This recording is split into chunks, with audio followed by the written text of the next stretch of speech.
Good morning, everyone. So for the quarter 4, week 5, in our topic in Mapeh, first we have here in music. So our topic in music is all about the Philippine theatrical forms. So there are three different Philippine theatrical forms. And first is the comedia. So when we say comedia, came from the Spanish word comedia, and it is a theatrical presentation that was introduced by the Spaniards to the Filipinos in the 16th century. And it is a long play usually performed in 3 consecutive nights. So the two typical types of the comedia, we have the secular comedia and the religious comedia. So the comedia was gina-perform na siya for 3 consecutive nights. It means nga, sunod-sunod nga, 3 ka adlaw. Next, another Philippine theatrical form is the sarsuela. And from the sarsuela, it was introduced also by the Spaniards during the 1800s. So, same lang sa komedya. So the theme of sarsuelas is usually about the social, cultural, political, and economic issues of the Philippines. And it is a play with songs and dances, and more dialogues are sung. So for the sarsuela, ang theme kumbaga nila, so it's about political. So magagamit ka nga political about politics. So during the Spanish time, so diba during Spanish time, ang nagpapamuno dito sa Philippines is mga Spaniards. And ang thing sa sarsuela, kumbaga, so it's one of them is about political. So diba, before ang mga Spaniards ang namuno sa Philippines for more than 300 years. And also about social. Another theme also sa sarsuela is the social. So magkabag nga social on how kumbaga mga Spaniards nang nag-rule diri sa aton, diri sa Philippines. Diba? Before, may discrimination between Filipinos and sa mga Spaniards. And also economic issues. So another Philippine theatrical form is the vaudeville. So magkabata naman yung vaudeville. It is a Filipino term na vaudeville. So it is a popular theatrical play consisting of acts of assorted entertainment. And it was brought in the Philippines by the Americans during the early 1900s. So ang duwa to yung Philippine theatrical forms, it was introduced by the Spaniards or by the Spanish. And this one, ang vaudeville naman niya, Americans during some 1900s. So translated to Filipino from the French word vaudeville and set like an American theater, the stage play includes music, dance, comedy skits, monologues, and other musical solos and chorus lines. So lain naman niya ang vaudeville. Kaya area naman yung influence naman niya sa American. And ang ilang stage play includes naman ang mga comedy skits. So, unlike sa komedya, sa sarsuela, doon medyo serious na yung ilang presentation. Pero sa vaudeville may konting maduka comedy pa yan. Ano mo na ang difference sa vaudeville and sa sarsuela and komedya. And that's all ang atong lesson for music, the Philippine theatrical forms. Next is we have in art. So, when we say Philippine theater, it is a diverse as culture, tradition, and history, and has been shaped by various influences through centuries. So its primary purpose is to entertain, preserve literature for future generations, serve as an important vehicle to promote social awareness, and express one's feelings and opinions freely. So ang Philippine theater, it was influenced by the different, kumbaga, ng mga countries kung sinong na-colonize this Saturn throughout the century. So, as you all know, during sa inyong social studies, so I think you've learned that nga, uh, tamo mga countries ang nag-colonize din sa Philippines. And ang Philippine theater, ang iyang main purpose na is to entertain the people. And also, nag-promote mo na sa social awareness. And people perform there to express their feelings and opinions freely. Next is Philippine drama. So when we say naman Philippine drama, it is a play in prose that centers on Filipino characters and situations which centers on current issues. So it includes romantic drama that focuses on love or family story, drama, symbolical that highlights political issues, and the comedy which uses any kind of plot to create a situation that will make people laugh. So muna sa Philippine drama. Again, we have here the Comedia, which is again, it was performed in the regional dialects for illiterate, while others was written in Roman alphabet in the principal language. And Comedia has two types. We have the secular Comedia and the religious Comedia. Next is we have the Zarzuela.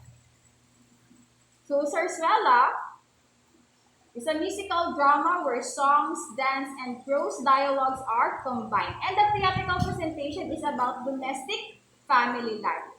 And it was in 1870 when the first Zarzuela was performed in the Philippines. So, si Alejandro Cubero arrived in the Philippines in the 1879, and he is the one who introduced the art of Zarzuela among the Filipinos. And he trained Filipinos in this art during that time. So, sometime nga, being colonized ang mga Spanish, ay isang Spain ang Philippines. And Jose Rizal was one act Zarzuela known as Junto and Pasig, which was set to music. So, amo na sa ang first nga Zarzuela nga ilang ginhimo. Next is the vaudeville. So vaudeville is a genre of variety entertainment. Is composed of song and dance numbers, slapstick comedy routines, magic acts, and chorus, and individualized version of the American vaudeville. So again, that's what I've said.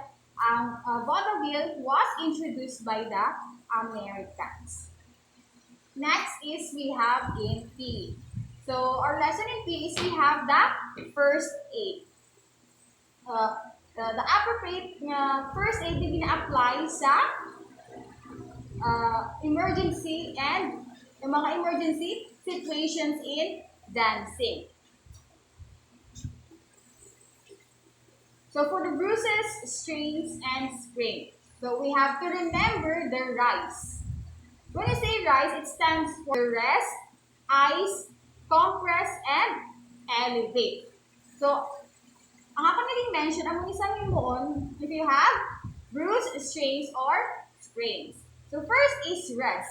So, you have to stop performing if swollen or limping. So, if you have sprain, kumbaga, sa inyong tiil, you have to stop dancing or stop performing.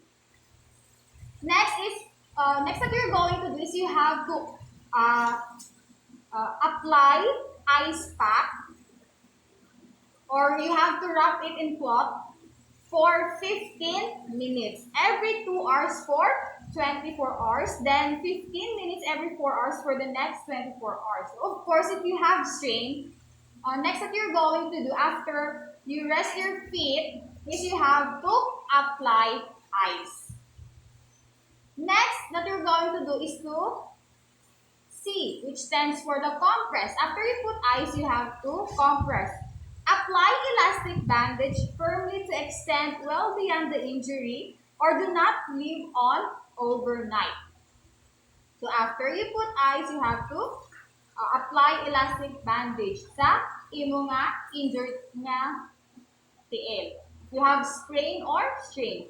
And last is you have to elevate. So you have to raise the limb so that the injured part is just above the level of the heart. Support an arm with a sling. Support small joint injuries with an elastic bandage. So again, the RICE stands for rest, ice, compress, and elevate. So for the cramp or tight muscles, so if the area is very tender, treat it if it is a sprain or a strain. So if a whole muscle is in spasm, try a slow stretch, then massage, stroking towards the heart. Next is you have to remove the person's clothing and have the person drink cool water or other non-alcoholic beverages without caffeine. So, amo ni sa kung may tight muscles or may cramp. So, ang mga alcoholic beverages is not allowed.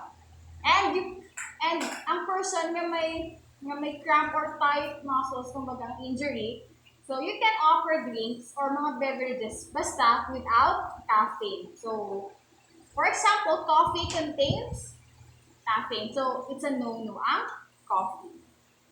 Cool the person by spraying or sponging with cool water and fanning. And monitor the person carefully. If the person has cramps or tight muscles, you have to monitor. Heat exhaustion can quickly become heat stroke. So call emergency medical help if the person's condition deteriorates, and especially if the fainting, confusion or seizure occurs, and kung ang fever naman is 40 degrees higher and or greater kumbaga nga tiyang symptoms. Next is we have in health. So our lesson in health is we have monitoring your life and health. So non-communicable diseases could be prevented and controlled through the following. So malikawan pag makontrol ang non-communicable diseases if you do the following. So first is getting a regular checkup. Means visiting the doctor even if you are not sick. This enables one to have a clear idea of how his or her body is functioning and if there are any problems with his or her system.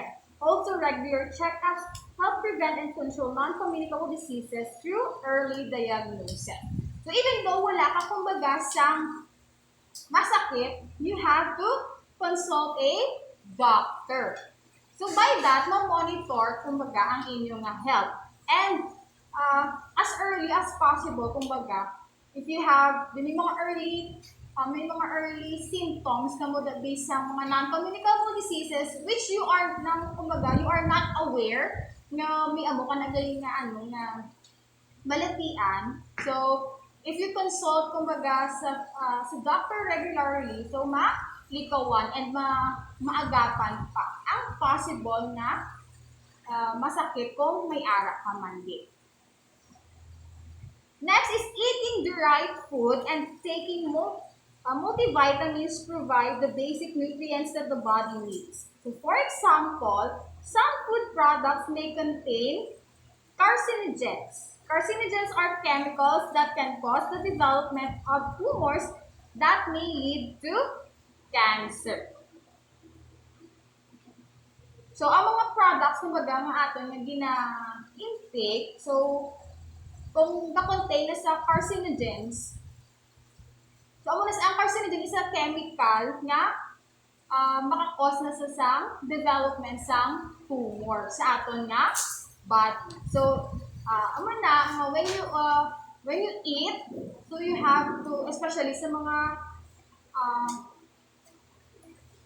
mga pagkaon, lang ng dapat you have to check ang iyang nga nutrition content, ang iyang ingredients, kay base ang mga ingredients that day ng hindi kumbaga sa hindi manami sa aton lawas. And isa na bisa makakos kumbaga sa non-communicable diseases. So you have to eat right food. That means you have to eat vegetables and fruits. We have to eat also protein.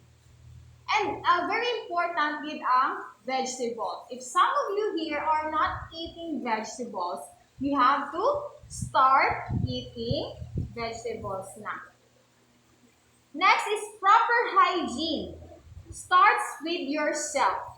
Taking a bath every day and washing your hands properly before and after meals are examples on how you can prevent having a non-communicable diseases. Of course, dapat every day kita take a bath. So every day kita and also before you eat, you have to wash your hands. Kung wala ka mo sa kung wala din sa inyo lapit na washing area, you can use alcohol to sanitize your hands. So one must also take note the importance of having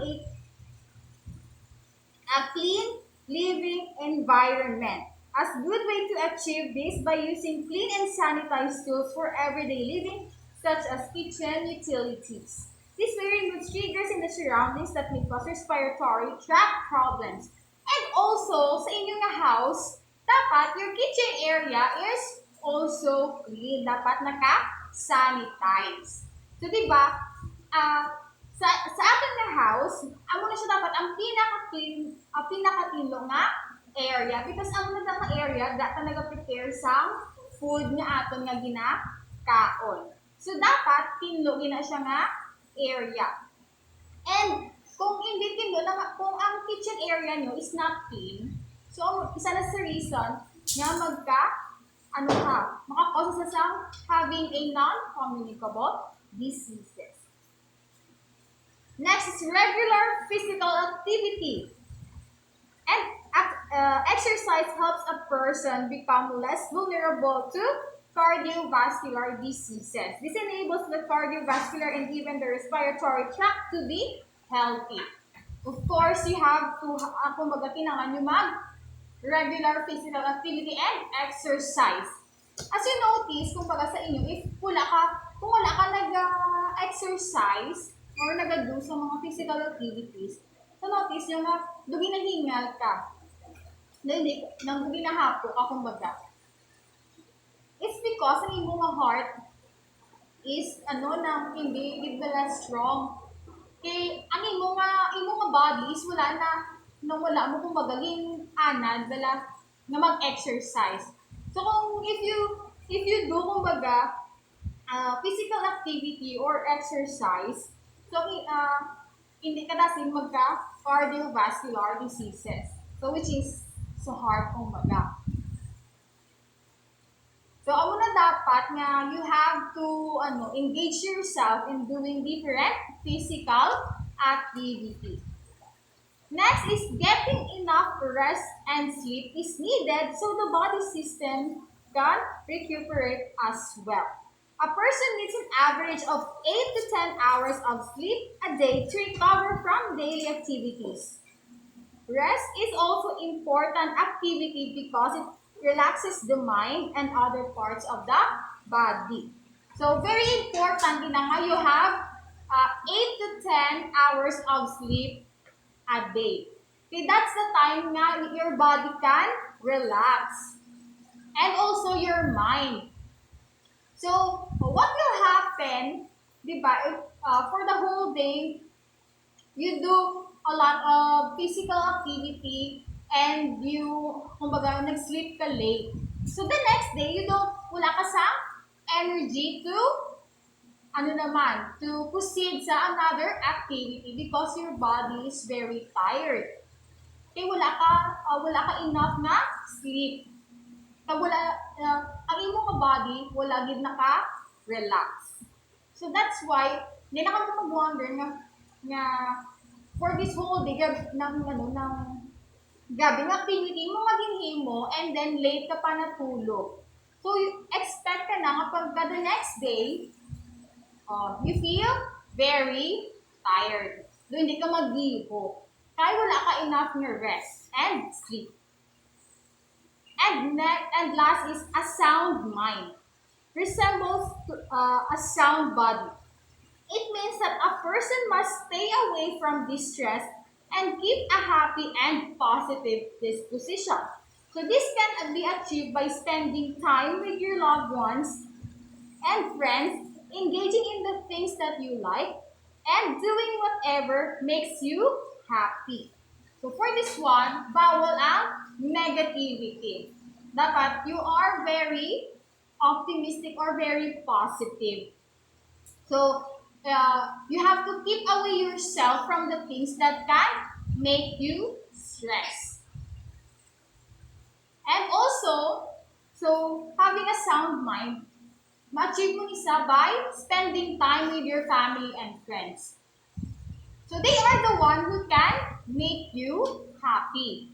And if you're happy, kumbaga, that means your mind, kung ang mind mo in this stress, kaya ang mga tao nga nakapalibot sa imo, they give you, kumbaga, ng positive na aura. And also, so hindi ka and avoid mo gid nga magsagap or magbaton sa mga negative energy or like mga negativity kumbaga likawan niyo gid na. So don't engage yourself sa mga for example na guys, don't engage yourself sa mga issues nga hindi pa man kamo kumbaga bala na hindi nyo man nakaya, so hindi ka mamati, or for example, using Facebook. Amo isa na sa makahatag sa stress sa imo. Di ba? Kay some kumbaga ka mga, especially yung mga ginatong watch nyo or some it can give you kumbaga entertainment, but ang iba it can give you stress. Especially of what's happening right now sa aton, di ba? For the coming elections, di ba? Ang Facebook subong is very toxic. Puro negativity ang malantawan mo sa Facebook, especially about politics. So, tika mo, you're too young for that. So, okay lang mamati ka mo kasi ang kapidlagan subong na president, pero don't engage yourself sa mga bagay nga hindi ka muda kumbaga bala nang hindi man ka muda ka-relate gid kaayo kay you're too young. And ang amo na nga matter, leave it to the adults na lang. And that's all sa ating lesson for the quarter 4, week 5 in Mapeh. So that's all, and thank you.